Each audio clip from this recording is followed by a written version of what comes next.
Boa noite, meus irmãos, minhas irmãs.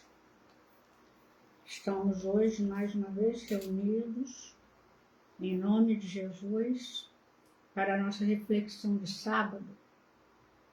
Comigo, primeiro sábado do mês, e muito me honra fazer essa primeira reflexão do mês de dezembro, onde nós vamos refletir um pouco sobre uma personagem básica, fundamental, que é Maria, mãe de Jesus. Acho que no decorrer do mês, com certeza, Rafael vai continuar no tema, mas coube a mim falar sobre Maria, o que é muito difícil, porque o que nós temos para falar sobre Maria?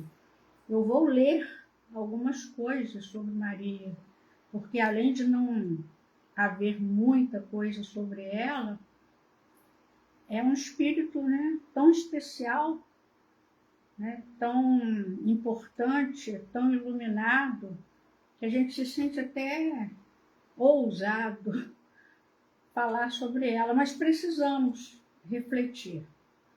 Então, eu vou usar o Evangelho de Lucas como preparação para a nossa prece, no capítulo 1, no anúncio do nascimento de Jesus a ela, Maria, feita pelo anjo Gabriel.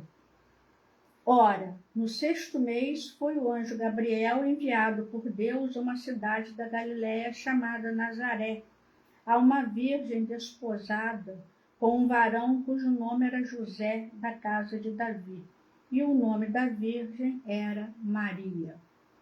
E entrando o anjo onde ela estava, disse: Salve, agraciada, o Senhor é contigo. Ela, porém, ao ouvir estas palavras, turbou-se muito e pôs-se a pensar que saudação seria essa. Disse-lhe então o anjo: Não temas, Maria, pois achaste graça diante de Deus. Eis que conceberás e darás à luz um filho, ao qual porás o nome de Jesus. Este será grande e será chamado Filho do Altíssimo. O Senhor Deus lhe dará o trono de Davi, seu pai, e reinará eternamente sobre a casa de Jacó, e o seu reino não terá fim. Então Maria perguntou ao anjo: Como se fará isto, uma vez que não conheço varão? Respondeu-lhe o anjo: Virá sobre ti o Espírito Santo, e o poder do Altíssimo te cobrirá com a sua sombra. Por isso, o que há de nascer será chamado Santo, Filho de Deus. Eis que também Isabel, tua parenta, concebeu um filho em sua velhice, e este é o 6º mês para aquela que era chamada estéril, porque para Deus nada será impossível. Disse então Maria: Eis aqui a serva do Senhor, cumpra-se em mim segundo a tua palavra. E o anjo ausentou-se dela. Vamos fazer a nossa prece. Amado Mestre Jesus, estamos aqui reunidos em teu nome, Senhor, para, mais uma vez, agradecermos a oportunidade de refletirmos sobre a tua vinda à Terra para nos salvar. Tu és nosso Salvador, Senhor.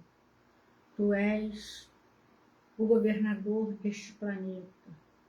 Tu és o nosso anjo salvador, o nosso amigo, o nosso médico.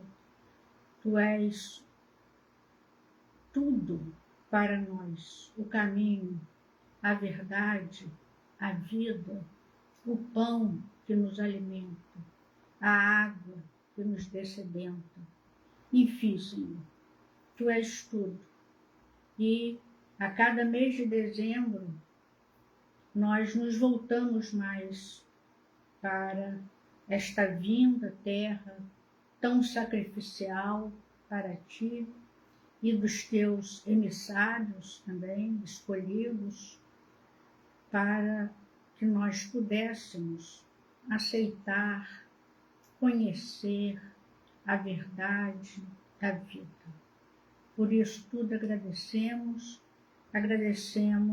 o Evangelho que seus apóstolos escreveram, redigiram, registraram. Agradecemos a doutrina espírita, como tu mesmo anunciaste, o outro Consolador.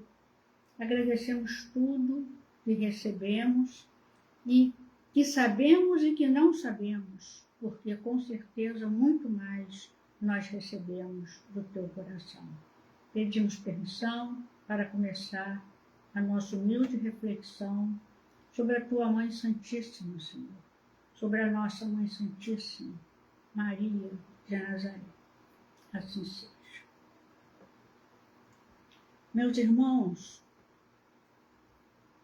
diz Emmanuel, escreve Emmanuel no livro Mãe, que é uma antologia mediúnica, toda dedicada às mães, por espíritos diversos, psicografado por Chico Xavier. No parágrafo final do texto Em Louvor das Mães, Emmanuel escreve: o todo misericordioso, quando se dignou enviar ao mundo o seu mais sublime legado para o aperfeiçoamento e a elevação dos homens, chamou um coração de mulher em Maria Santíssima e, através das suas mãos, devotadas à humildade e ao bem, à renunciação e ao sacrifício, materializou para nós o coração divino de nosso Senhor Jesus Cristo, a luz de todos os séculos e o alvo de redenção da humanidade inteira. Assim termina Emmanuel no texto Em Louvor das Mães, do livro Mãe, que é uma antologia mediúnica toda com textos de autores diversos sobre as mães. E eu queria, antes de tudo, destacar aqui esse termo, né, que Lucas escreve a uma virgem desposada com um varão cujo nome era José, da casa de Davi. Então, Maria estava, esse termo desposado significa que ela estava noiva de José. Só que o noivado, naquela época, era um compromisso de casamento. Por isso, é chamado de casamento. Ela era uma esposa de José. E o casamento judaico era dividido em duas partes. Uma era o Guidush e outra a Nissuim. E essas duas partes correspondem atualmente, né, ao noivado e ao casamento. Nessa primeira parte, a noiva poderia já até coabitar com o noivo, né, que era um esposo, era um compromisso realmente. Ou não, poderia ela permanecer na casa dos seus pais até o rapaz construir a casinha, né, ajeitar e tal, e havia um período de 1 ano de expectativa para a celebração oficial, definitiva, né, para o casamento. Então, quando fala desposada com José, significa que ela estava naquela primeira fase do casamento que nós entendemos como um noivado, né? E ela não morava com José, ela morava com os pais. Tanto que ela pergunta como se fará isso, né? Uma vez que não conheço o varão. Então, era uma virgem desposada, novinha, seus 14 anos, 15, né? Ninguém sabe exatamente a idade de Maria, mas era muito nova, né? e foi a escolhida, nasceu para isso, foi escolhida no plano espiritual, assim como todos os outros colaboradores de Jesus foram escolhidos por ele no plano espiritual para começarem a vir à Terra para preparar os caminhos, como dizia João Batista. Então, nós vemos uma preparação de milênios para a vinda de Jesus. Moisés, que foi um dos preparadores, veio 1.500 anos antes de Jesus. Então, nós não temos ideia dessa preparação. Quantos séculos de preparação para que Jesus viesse à Terra. Os mais distantes em tempo, os mais próximos em tempo, e aí nós vamos conhecer alguns personagens apenas, mas imaginem quantos não foram escolhidos, que nem foram conhecidos pelos apóstolos, que os apóstolos também foram escolhidos. Mas e os outros que vieram antes deles? E os outros que foram também contemporâneos deles, mas que eles não conheceram, não registraram, né? Então, nós temos assim, uma gama enorme, variadíssima, de espíritos escolhidos, cada um com a sua tarefa de confessar Jesus, de reconhecer Jesus, como Simeão e Ana, que foram mais dois escolhidos por Jesus. Simeão já às vésperas da sua desencarnação, e nós temos aquela passagem maravilhosa, né, que ele foi avisado em espírito, ele já nem ia mais ao templo de tão idoso.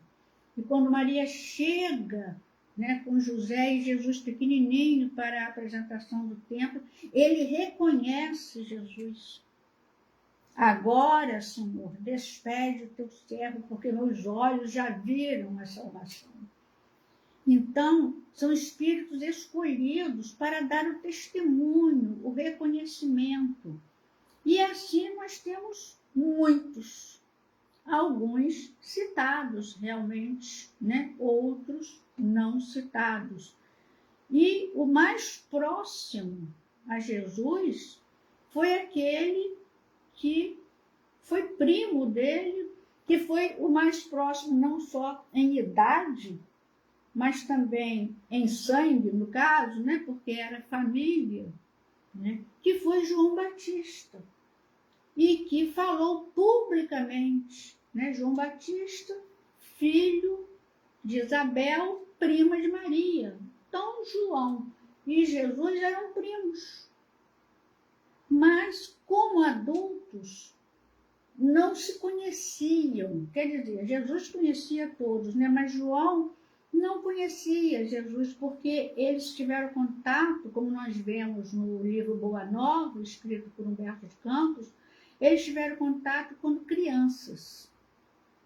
Numa visita que Isabel faz a Maria, como primas chegadas, queridas, né, conhecedoras das suas missões, né, e os doisinhos lá brincando, né? Jesus apontando, é um capítulo lindo, né? No Boa Nova, como todos os outros, Jesus apontando para longe, para João Batista, não sabemos o que, diz Humberto de Campos, que é como se fosse um general mostrando ao seu soldado mais chegado, né, qual seria a sua tarefa no mundo. Então, depois, como adultos, João se afasta, porque ele vai habitar um deserto. Então, ele não conhecia a figura de Jesus adulto. Mas Jesus vai a ele quando ele está batizando, preparando os caminhos do Senhor. Ele sabia que estava já na terra aquele cujas sandálias ele não era digno de amarrar.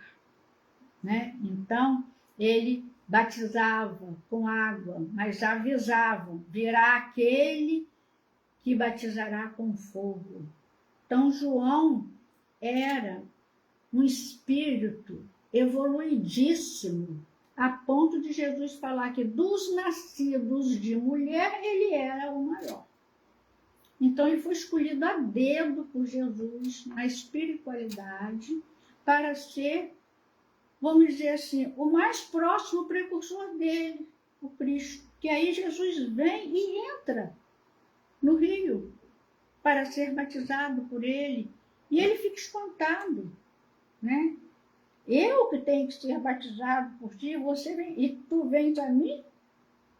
Jesus, deixa assim por enquanto, né? E ele batiza Jesus. Olha que coisa maravilhosa aquilo, né? E ouve a voz, né, do Senhor, né? Eis o meu filho amado. Então, a partir daí, ele, João Batista, reconhece que o papel dele, a tarefa dele, está se aproximando do final, de preparar os caminhos. E pronuncia aquela frase, né, que todos nós conhecemos: é preciso que eu diminua para que ele cresça. Quer dizer, que a tarefa está cumprida, e muito bem cumprida, porque ele agia de forma franca, né, severa, ele falava o que tinha que ser dito, né? Então, preparando, balançando, sacudindo os corações, arando a terra para ser a terra dos corações para ser semeada. Então, esse nascimento de João Batista, inclusive, foi anunciado no anúncio de Jesus. O anjo Gabriel fala para Maria: eis que tua parenta Isabel, porque elas não moravam perto. Maria estava na Galiléia e Isabel na Judéia. Elas não moravam perto, mais ou menos perto, né? Mas não muito. Então, eis que já está no 6º mês de gravidez, aquela que era considerada estéril. Então, Isabel, também com sua missão de trazer, né, de gerar o precursor, João Batista, né, na sua velhice, que foi outra gravidez, outro nascimento misterioso para as pessoas. Tão misterioso que o próprio marido dela, Zacarias, sacerdote do templo, que cada um era sorteado para ficar algum tempo no templo ali, né? Gabriel aparece para Zacarias e anuncia que ele seria pai. E ele duvida. Como que eu serei pai? Minha mulher é estéril, avançada de idade, eu também, né? E por ter duvidado, porque Maria não duvidou, Maria perguntou: como se fará isso? Porque ela queria entender a situação. É diferente de Zacarias, que não acreditou. Isso não vai ser possível, mas para Deus não há nada impossível. Então, o anjo deu uma prova para ele. E você vai ficar mudo até que isso aconteça. Isabel não duvidou. Zacarias, que era o sacerdote, duvidou. Embora Isabel também fosse descendente de sacerdote, mas não era, né? Então, nós vemos que estava tudo arrumado para a vinda de Jesus. É um encontro, a gente vai ver aqui, lindíssimo, que ocorre entre Maria e Isabel. E é isso que nós vamos fazer hoje, acompanhar o percurso de Maria, porque é o que nós temos. Quem somos nós para alcançar a luz de Maria? Nós só imploramos a ela, né? Só pedimos, só oramos, mas não alcançamos a sua grandeza. Então, o que faz Maria? Fica grávida misteriosamente, né? e vai visitar Isabel, sua prima, na região montanhosa de Judá. E lá, quando ela chega, e ela foi, narra Lucas, né, apressadamente, ela foi logo, eu vou estar com Isabel, porque o anjo falou que ela está grávida. Né? Então, foi. E narra Lucas, ao ouvir Isabel a saudação de Maria, saltou a criancinha no seu ventre. E Isabel ficou cheia do Espírito Santo. Isabel era médium, cheia do Espírito Santo, quer dizer, com a mediunidade já se expressando, né? E exclamou em alta voz, bendita és tu entre as mulheres, e bendito é o fruto do teu ventre. Maria estava no início da gravidez, não tinha nem volume no ventre ainda. Bendita és tu entre as mulheres, e bendito é o fruto do teu ventre. De onde me provém isto? Que venha visitar-me a mãe do meu Senhor.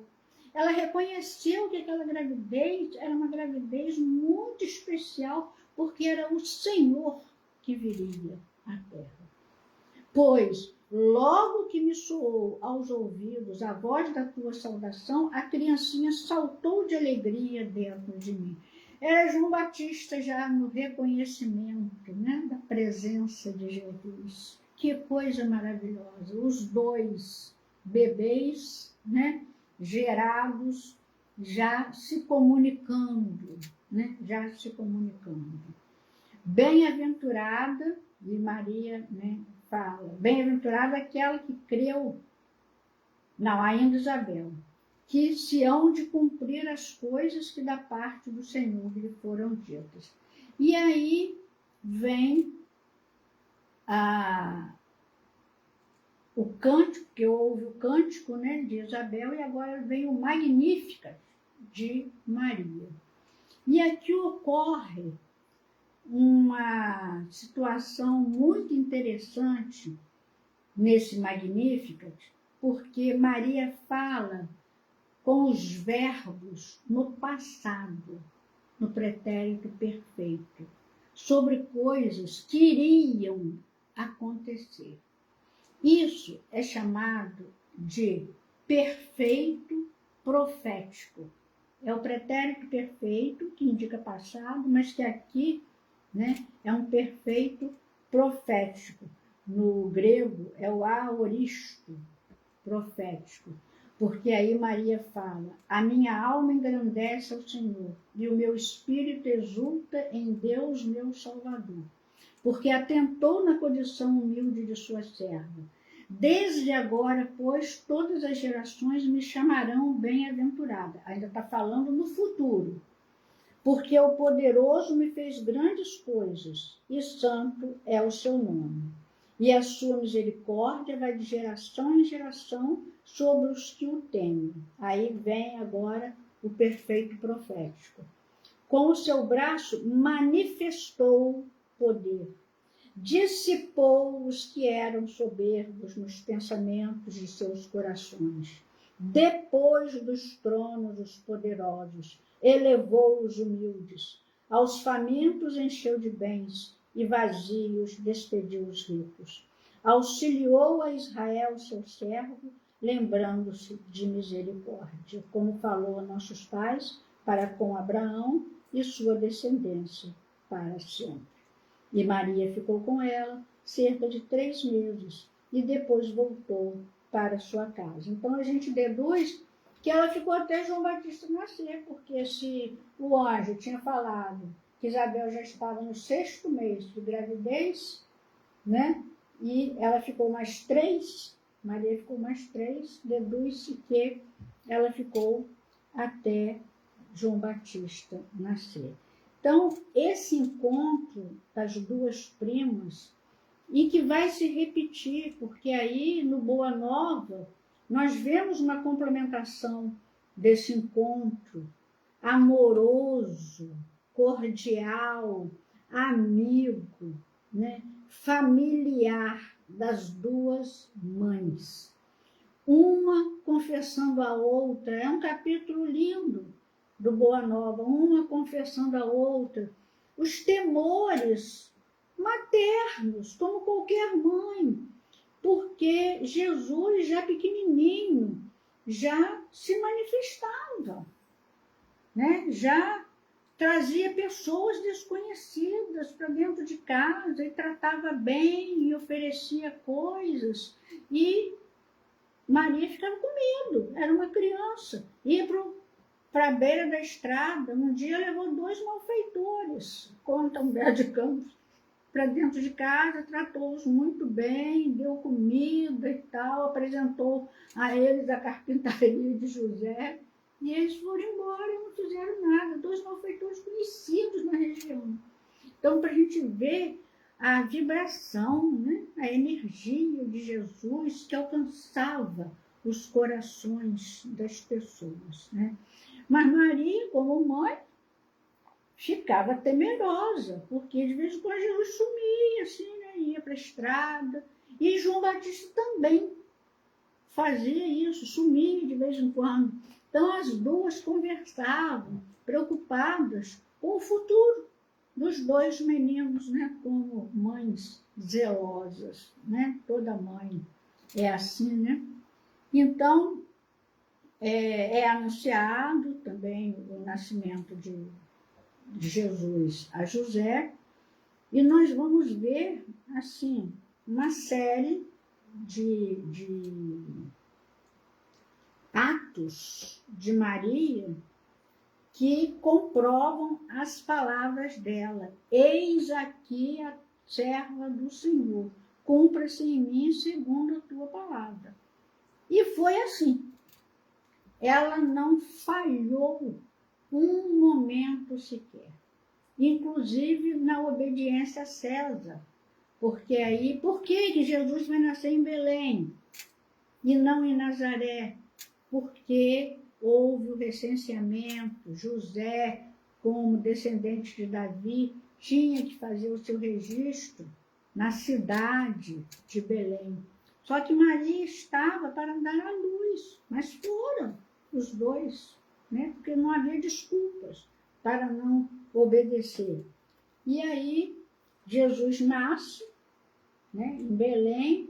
Maria e José passam por aquela situação toda de dificuldade, de hospedagem, ninguém queria hospedar. Belém estava cheia porque era pequeno, muita gente, e ficou sendo aí, né, um símbolo da falta de lugar, né, para Jesus em nossos corações, realmente.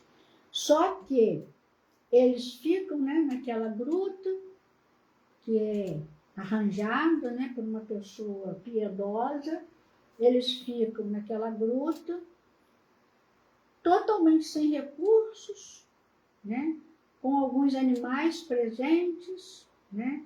Jesus nasce, é colocado num coxo, né, com palhas, onde os animais se alimentavam, que é chamado de manjedoura. Manjedoura é o lugar onde os animais comem. Manger, em francês, é comer. Então, a manjedoura é o lugar onde os animais comem. Maria ajeitou ali, né? Com certeza cobriu, colocou alguns panos, colocou Jesus ali, na manjedoura, né? E hoje a gente arma o nosso presépio em casa e coloca a manjedoura. Há umas tão brilhantes, douradas, mas não era nada disso, né, na verdade. E esse nascimento vai ser espalhado, porque tinha que ser noticiado. Então, quem recebe, em primeiro lugar, esse aviso? Os pastores, os homens simples que estão nas montanhas, né, fora de casa, dias e dias, cuidando, né, do rebanho. E é uma milícia celestial que se aproxima dos pastores. À noite se faz dia, e narra Lucas, né? Novamente Lucas. Ora, havia naquela mesma região pastores que estavam no campo e guardavam durante as vigílias da noite o seu rebanho. E um anjo do Senhor parece que está confirmado, que é sempre Gabriel. Gabriel anunciou a José, Gabriel em sonho, Gabriel anunciou a Maria, Gabriel anunciou a Zacarias, e é Gabriel que fala com os pastores, apesar de ter uma milícia ali. Um anjo do Senhor apareceu-lhes, e a glória do Senhor os cercou de resplendor, pelo que se encheram de grande temor, eles ficaram com medo. O anjo, porém, lhes disse: não temais, porquanto vos trago novas de grande alegria, que o será para todo o povo. É que vos nasceu hoje na cidade de Davi, quer dizer, Belém, o Salvador, que é Cristo, o Senhor. E é engraçado, né? É importante a gente observar que o anjo sempre tem uma comprovação a apresentar das suas palavras. Quando ele anunciou a Maria, ele usou Isabel. Isabel foi uma figura comprobatória do nascimento de Jesus. E eis que tua parenta, né, chamada estéril, né, considerada estéril, está grávida já do 6º mês. Então, sempre o bem vai comprovar a sua fala, porque mesmo que pareça absurdo, os pastores ficaram com medo. E aí o anjo fala de novo: e isto vos será por sinal: achareis um menino envolto em faixas e deitado em uma manjedoura. Olha a comprovação. Então, o bem não mente, o bem não inventa. O anjo fala e comprova, né? Então, ele deu uma comprovação para que os pastores reconhecessem Jesus. E aí apareceu aquela multidão da milícia celestial, louvando a Deus, né? E o que os pastores fizeram? Logo que os anjos se retiraram, né? Diziam os pastores uns aos outros: vamos já até Belém. E é importante isso, esse já, né? E vejamos isto, que aconteceu. Eles não falaram: e vejamos se aconteceu. Eles já estavam cientes, já estavam certos de que isto tinha acontecido. E vejamos isto que aconteceu e que o Senhor nos deu a conhecer. E fora toda pressa, e acharam Maria e José e o menino deitado na manjedoura. E vendo, divulgaram a palavra que acerca do menino lhe fora dita. Então, eles se transformaram, além de pastores, em divulgadores do nascimento de Jesus. Que pastores eram esses que naquele momento estavam ali? Poderiam ser outros, de coração duro, incrédulos, desrespeitosos, mas era um grupo de pastores receptivos a essa notícia, porque nós precisamos ser receptivos às graças do Senhor. Nós precisamos aceitar, nós precisamos crer como os pastores creram. É um trecho maravilhoso esse dos pastores, porque eram pessoas simples, incultas, não frequentavam o templo, não tinham tempo para o templo, né? Distantes, mal viam suas famílias, homens rudes, entre aspas, né? Mas crentes. Aceitaram a voz do anjo, foram, viram e divulgaram. Eles poderiam guardar só para si, mas divulgaram, né? E voltaram os pastores glorificando e louvando a Deus por tudo que tinham ouvido e visto como lhes fora dito. Quer dizer, eles voltaram ao trabalho deles. Eles não abandonaram o trabalho pelo fato de terem presenciado aquilo tudo, mas voltaram diferentes. Voltaram louvando e glorificando a Deus. Esses pastores são um exemplo para nós. Não precisamos de muitas leituras, de muitos conhecimentos, de dinheiro, de nada disso material, para nós aprendermos a sentir a presença de Jesus em nossa vida, para aprendermos a sentir que Jesus é o nosso Salvador, o nosso Mestre, e que veio para nós. Então, esses personagens me tocam muito o coração, né? Os pastores. Bom, continuando, Maria foi ao templo com José, né? Para apresentar Jesus ao templo, porque depois dos dias de purificação, né, do parto, acho que 40 dias, se não me engano, o menino tinha que ser apresentado ao templo. E aí foi que Simeão, em casa, foi avisado mediunicamente, né, por um espírito, e foi. Só que Simeão fala isso, né, como eu já falei, louvou a Deus, né? Agora, Senhor, despede em paz o teu servo, segundo a tua palavra. Simeão apanha Jesus do colo de Maria, né? Ele abraça Jesus recém-nascido. Tem um conto, acho que de Humberto de Campos, já como Irmão X, se não me engano, mostrando assim as perguntas que Simeão fez a Jesus. Como? Ele reconhece que é Jesus, que é o Cristo. Mas ele quer entender como que Jesus vai agir. Filho de Maria e José. José é um carpinteiro, um casal paupérrimo, nascido de uma família de Nazaré. E aí ele faz, o irmão X coloca de uma maneira belíssima neste conto intitulado Simeão e o Menino. Leiam este conto esse mês, porque é maravilhoso. Ele faz um monte de perguntas a Jesus, com Jesus no colo, né? Como que ele vai reinar? Como que ele vai instituir o reino dele? Ele vai estar entre os príncipes, entre os poderosos, entre os políticos? Como que vai ser? Se ele não tinha dinheiro, não tinha nome, não tinha nada, não fazia parte de casta nenhuma, como que ele vai conseguir fazer isso? E o bebezinho, Jesus, bate com a mãozinha dele no peito de Simeão.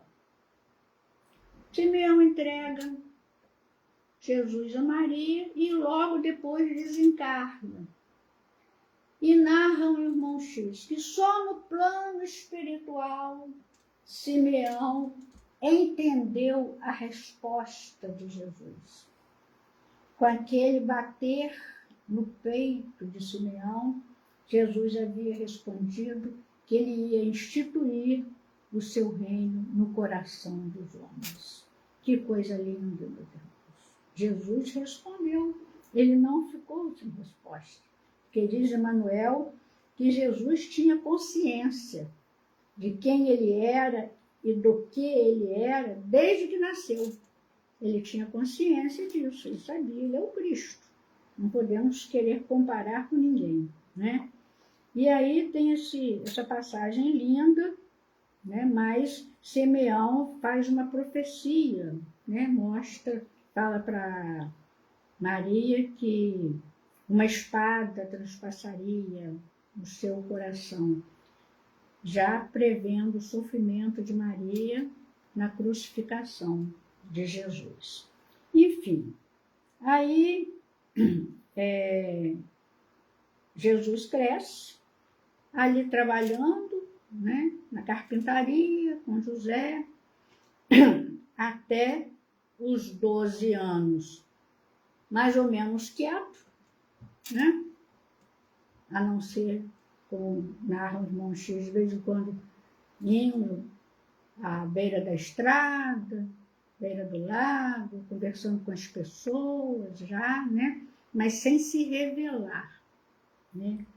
E eles vão a Jerusalém, numa Páscoa, e perdem Jesus. E ficam 3 dias procurando Jesus. Ele tinha 12 anos. Né?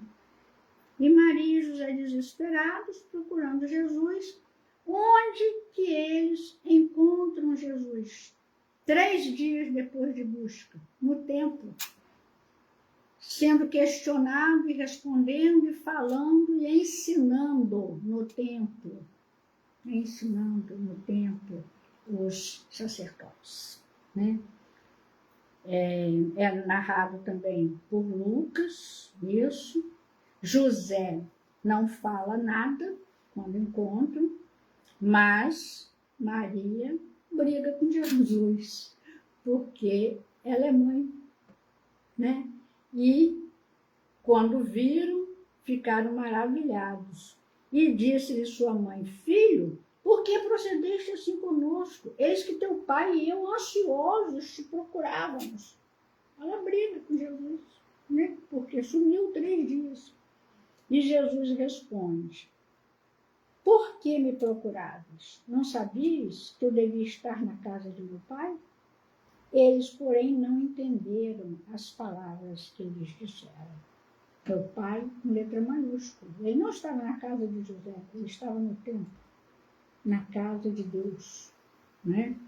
Então, Jesus cresce mais um pouco, né? E já adulto, eles são convidados por uma família amiga para um casamento em Caná. E mais uma vez, Maria age como uma mãe, né? Porque acaba o vinho, todo mundo conhece a história, né? E Maria apela para Jesus: o vinho acabou. Tranquilamente, diz: ó, o vinho acabou. E Jesus fala para ela que ainda não havia chegado a hora dele. E ela não aceita, vamos dizer assim, né? Ela vira para o chefe de cerimônia e fala assim, para todos, né? Ali os servos, os que estavam servindo: fazei tudo quanto ele vos disser. Ela sabia que ele ia fazer alguma coisa por ela ter pedido. Meu filho, dá um jeito nisso aí, porque isso é uma vergonha, o vinho acabar. As festas de casamento duravam dias, como é que ia acabar o vinho? Né? E aí Jesus antecipa a sua missão pública em atendimento à sua mãe. A identificação de Jesus com Maria era tal que ele, o Senhor, né, muda um pouquinho o tempo dele para atender o pedido da mãe. E ficou esse mandamento: fazei tudo quanto ele vos disser, que foi o único mandamento de Maria.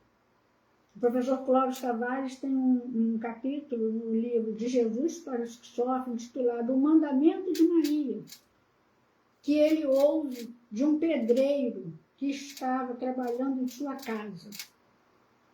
Uma conversa dos pedreiros na hora do almoço. Ele estava corrigindo prova num quarto separado e ele ouve a conversa deles e esse pedreiro evangelizando, né, na hora do almoço, os seus companheiros ali, e se refere ao mandamento de Maria, e eles não conheciam.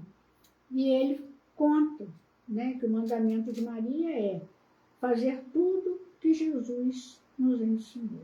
O único, mas que é abrangente, fazer tudo que ele vos disser. Foi o único mandamento de Maria. E como é abrangente e sábio, né, esse mandamento. Então, isso surge, né, nas bodas de Caná, que é um momento de alegria, de festa, de confraternização. Então, Jesus, ele participava das alegrias das pessoas. Ele ensinava, ele curava todos os tipos de doenças e enfermidades, como narra Mateus, né? Mas ele também participava das alegrias, das tradições, Então eles estavam numa festa de casamento, né? Que não é nada demais, uma festa de casamento. E ainda transformou a água em vinho.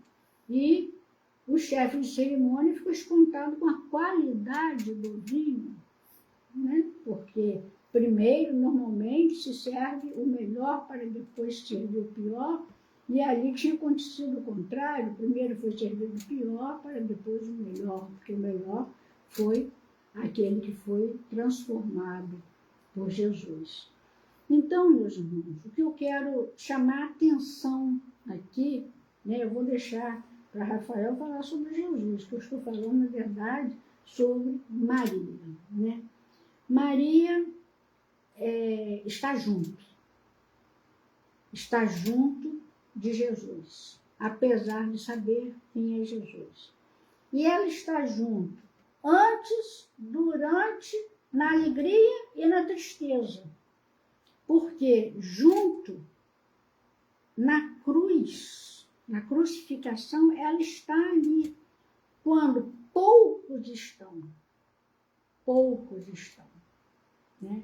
A gente vê no episódio do Bom Ladrão, do Dimas, que Tomé estava disfarçado, mas que na hora, isso está em Boa Nova também, ele procura os companheiros e não encontra.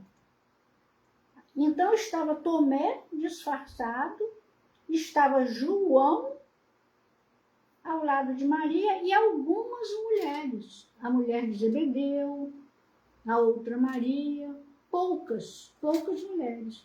E os soldados, os escarnecedores, o povo em geral, né? Mas aqueles que realmente, né, foram beneficiários de Jesus, não estavam. Com medo, Jesus estava na cruz, né? E Maria estava ali. Então, quando ela está ali chorando, né, aos pés da cruz, Jesus a entrega a João e João a ela. Mulher, porque João bota a mão no ombro de Maria, ternamente. E aí Jesus, diante desse gesto de João, que era o mais novinho, né? E se chama de o discípulo amado, porque ele sabia, Jesus sabia do amor que ele tinha pelo Cristo. Ele fala: mulher, eis aí o teu filho. Filho, eis aí tua mãe. Então, isso vai fazer com que os dois permaneçam juntos até a desencarnação de Maria, muitos anos depois. No final do texto, a escrava do Senhor, que é do irmão X, não vou ler porque é muito grande, que ele narra o sofrimento de Maria, porque quando Jesus foi preso, toda hora João vinha dar uma notícia pior a ela. Foi preso, foi condenado, ele voltava, ia lá, via, voltava para avisar Maria em casa. Aí ela não aguentou e saiu, né, com um manto, né, e questionando aquilo tudo, esperando um milagre de Deus.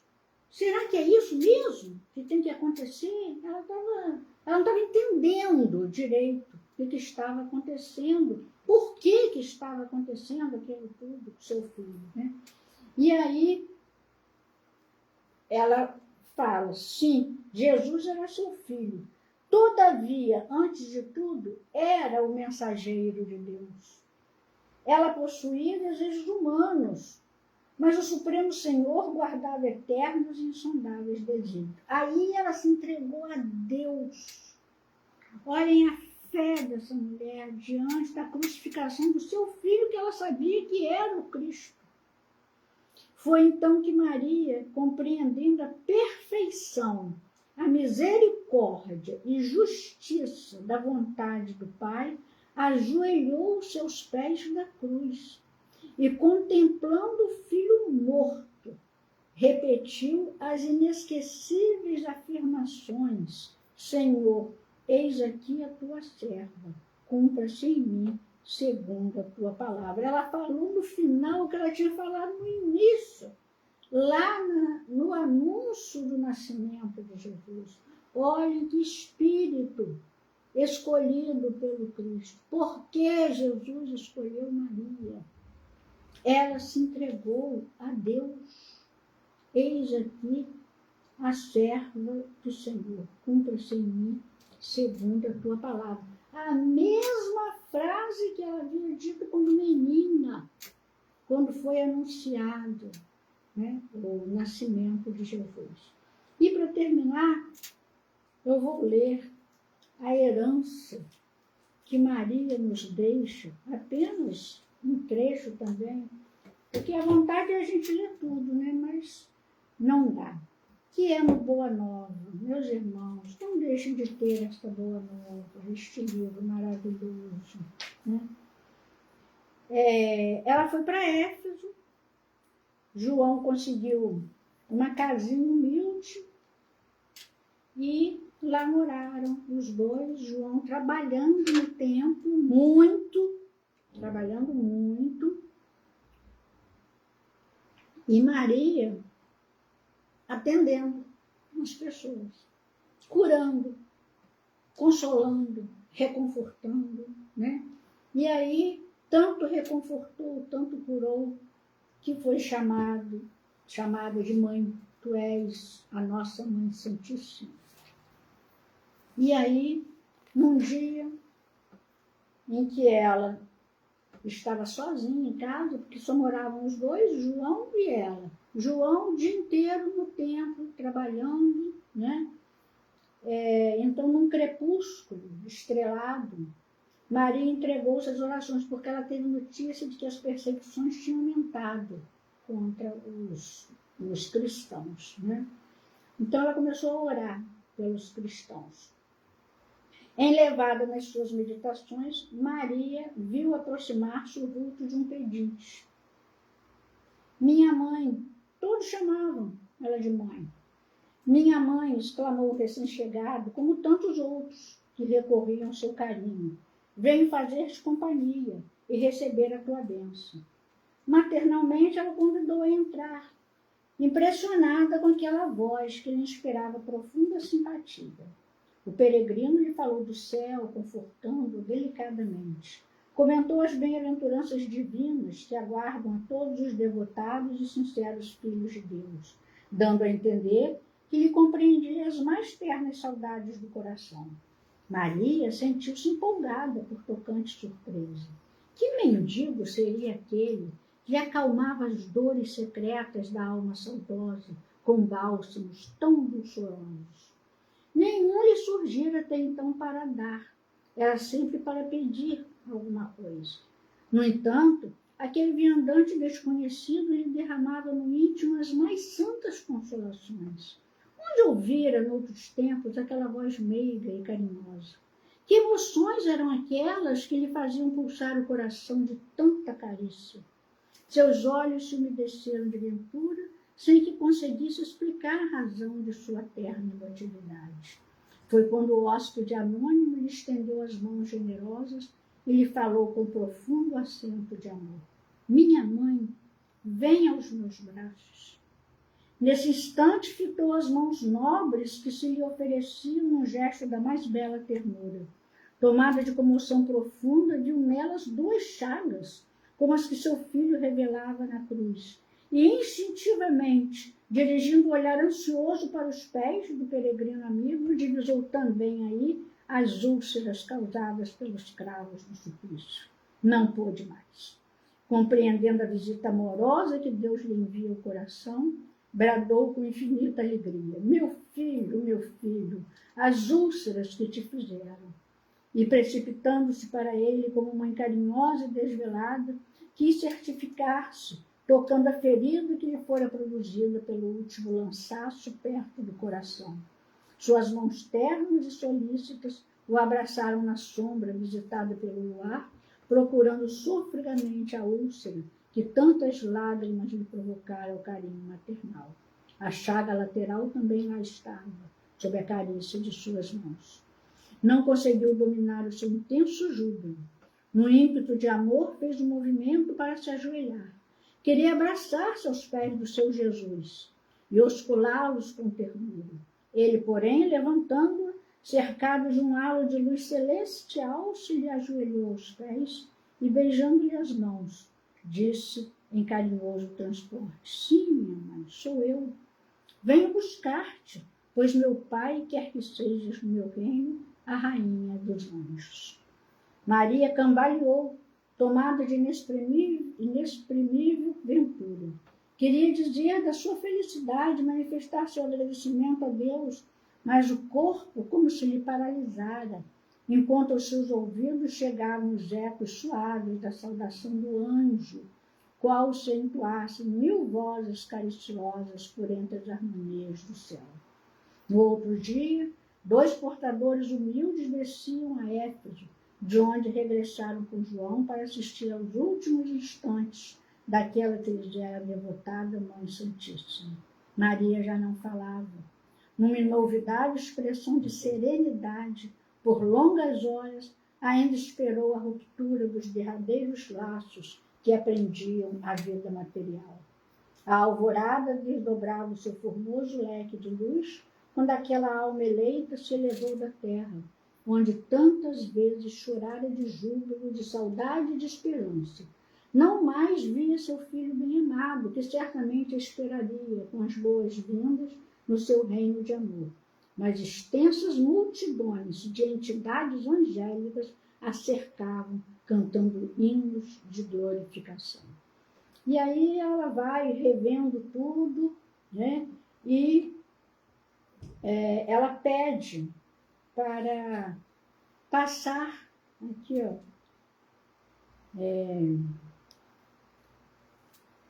passar por onde estavam os cristãos, né, já esperando a morte, né, perseguidos, se lembrou desses discípulos. E, emitindo esse pensamento, imprimiu novo impulso às multidões espirituais que a seguiam de perto. Em poucos instantes, seu olhar divisava uma cidade soberba e maravilhosa. Ela foi a Roma, né? Espalhada sobre colinas enfeitadas de carros e monumentos que lhe provocavam assombro. Os mármores mais ricos esplendiam nas magnificentes vias públicas. Penetrou os sombrios cárceres do Esquilino, onde centenas de rostos amargurados retratavam padecimentos atrozes. Os condenados experimentaram no coração um consolo desconhecido. Maria se aproximou de um a um, participou de suas angústias e orou com as suas preces, cheias de sofrimento e confiança. Sentiu-se mãe daquela assembleia de torturados pela injustiça do mundo. Que possuía para lhes dar? Deveria suplicar a Deus para eles a liberdade? Mas Jesus ensinara que com ele todo jugo é suave e todo fardo seria leve, parecendo-lhe melhor a escravidão com Deus do que a falsa liberdade nos desvãos do mundo. Recordou que seu filho deixara a força da oração como um poder incontrastável entre os discípulos amados. Então rogou ao céu que lhe desse a possibilidade de deixar entre os cristãos oprimidos a força da alegria.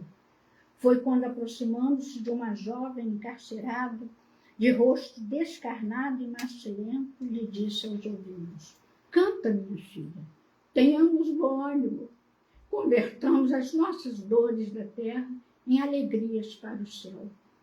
A triste prisioneira nunca saberia compreender o porquê da emotividade que lhe fez vibrar subitamente o coração.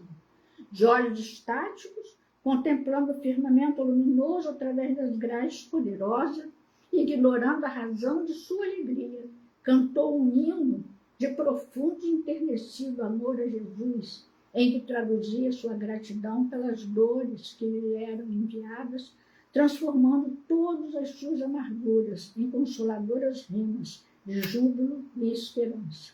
Daí a instantes, seu canto melodioso era acompanhado pelas centenas de vozes dos que choravam no cárcere, aguardando o glorioso testemunho. Logo, a caravana majestosa conduziu ao reino do Mestre a bendita entre as mulheres. E desde esse dia, nos tormentos mais duros, os discípulos de Jesus têm cantado na terra, exprimindo o seu bom ânimo e a sua alegria, guardando a suave herança de nossa Mãe Santíssima. Por essa razão, irmãos meus, quando ouvirdes o cântico nos templos das diversas famílias religiosas do cristianismo, não vos esqueçais de fazer no coração um brando silêncio, para que a rosa mística de Nazaré espalhe ali o seu perfume. Essa é a herança de Maria. Nossa fé, nossa alegria em Cristo, nosso cântico de fé. Que ela nos abençoe, que nós possamos ser realmente seguidoras de Maria e do seu mandamento, fazer tudo que o seu Filho nos ensinou. Agradecemos, Jesus, a bênção desta hora, pedimos que nos despeças com a tua misericórdia, com a tua bondade, a tua justiça e o teu amor. Assim seja.